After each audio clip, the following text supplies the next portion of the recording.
めちゃくちゃテンション上がっております、私。マニスクダスさん。これ見てください、このインドネシア料理。しかも、結構な本格派なんで、あ、インドネシア料理ってこういう感じな。Masuk TV Jepang lagi. Tapi kali ini ceritanya berbeda. Bukan sekedar viral sesaat yang lalu hilang begitu saja. Kali ini, makanan Indonesia hadir dengan kisah yang jauh lebih dalam. Kisah tentang rasa, tentang perjalanan hidup, dan tentang bagaimana sesuatu yang sederhana seperti makanan mampu mengubah jalan hidup seseorang di negeri yang jauh dari asalnya. Semua bermula dari seorang wanita Jepang yang memiliki kecintaan besar terhadap dunia kuliner. Baginya, makanan bukan sekedar kebutuhan. Makanan adalah pengalaman, petualangan, bahkan bahasa universal yang bisa menghubungkan banyak hal. Ia terbiasa mencoba berbagai jenis masakan, dari yang sederhana hingga yang paling asing sekalipun. Rasa penasaran itulah yang akhirnya membawanya melangkah lebih jauh, keluar dari zona nyaman, hingga ke sebuah negara tropis yang kaya akan budaya dan rasa, Indonesia.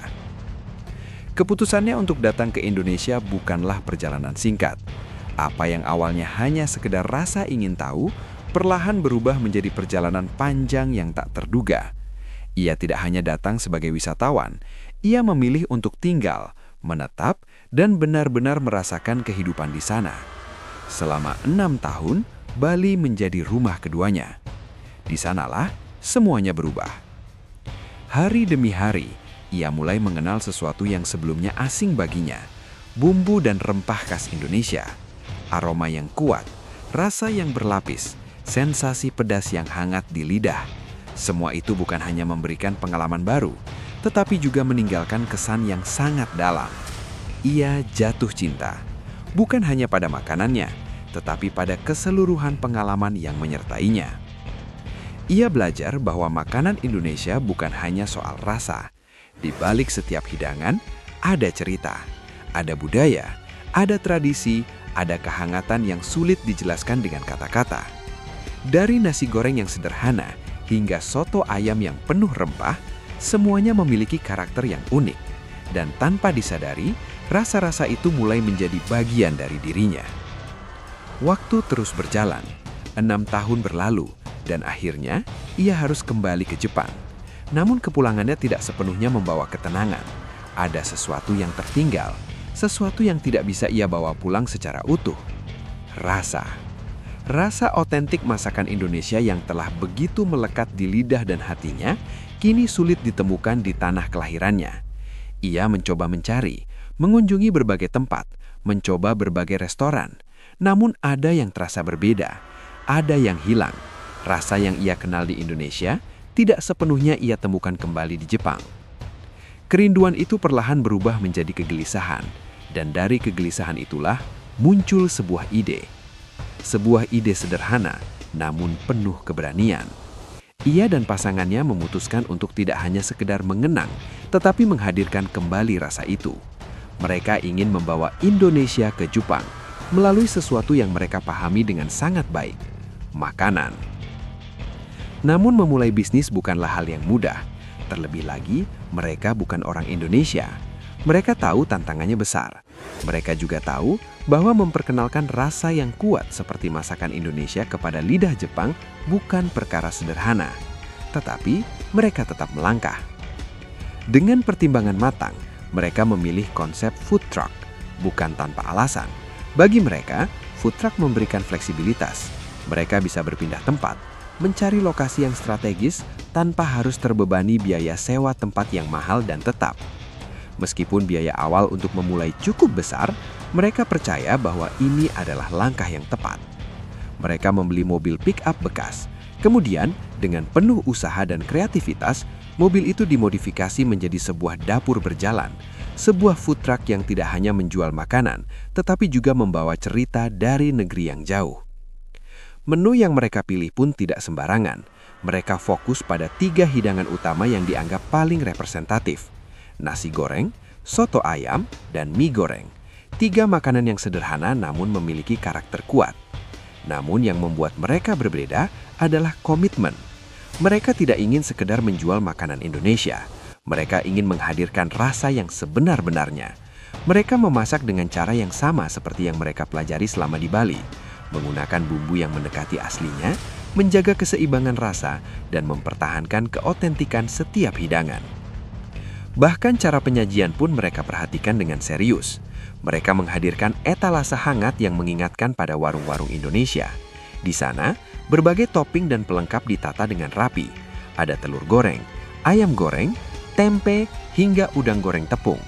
Semua disusun sedemikian rupa agar memberikan pengalaman visual dan rasa yang otentik. Bagi mereka, ini bukan sekedar jualan, ini adalah representasi. Hari pertama berjualan tentu tidak mudah. Ada keraguan, ada rasa takut. Apakah orang Jepang akan menerima makanan ini? Apakah mereka akan menyukai rasa yang cenderung kuat dan pedas? Jawabannya mulai terlihat perlahan. Satu persatu pelanggan datang. Ada yang penasaran, ada yang hanya ingin mencoba sesuatu yang baru. Reaksi mereka beragam. Beberapa terlihat terkejut dengan rasa pedas. Beberapa lainnya tampak ragu di awal, tetapi kemudian justru menikmati setiap suapan. Ada yang berkata bahwa rasanya unik. Ada yang mengaku belum pernah mencoba makanan seperti ini sebelumnya. Bahkan ada yang mengatakan bahwa dengan harga yang mereka bayar, pengalaman yang didapat terasa sangat berharga. Tentu saja, tidak semua langsung menyukai. Ada juga yang merasa rasa pedasnya terlalu kuat. Namun, justru disitulah letak keunikan makanan Indonesia. Ia tidak selalu harus disukai semua orang. Tetapi bagi mereka yang cocok, rasa itu bisa menjadi sesuatu yang sangat berkesan. Hari demi hari, pelanggan mulai berdatangan kembali. Beberapa menjadi pelanggan tetap. Mereka datang bukan hanya untuk makan, tetapi untuk merasakan sesuatu yang berbeda. Dukungan pun mulai datang dari berbagai pihak. Salah satu momen yang paling berkesan adalah ketika seorang wali kota datang dan memberikan dukungan secara langsung. Sebuah pengakuan yang tidak hanya membanggakan, tetapi juga membuktikan bahwa apa yang mereka lakukan mulai mendapat perhatian. Perjalanan mereka tidak selalu mulus. Ada tantangan, ada hambatan, ada momen di mana semuanya terasa berat. Namun, mereka terus bertahan. Karena bagi mereka, ini bukan hanya tentang bisnis. Ini adalah tentang cinta. Cinta terhadap rasa, cinta terhadap pengalaman, dan cinta terhadap sebuah budaya yang telah memberikan mereka begitu banyak.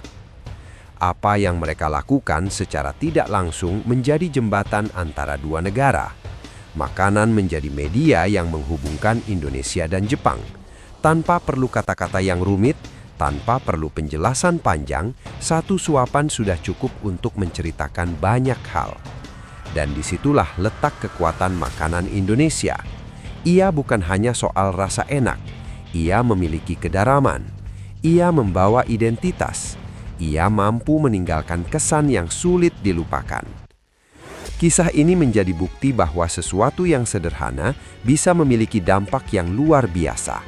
Bahwa sebuah pengalaman kecil bisa mengubah arah hidup seseorang.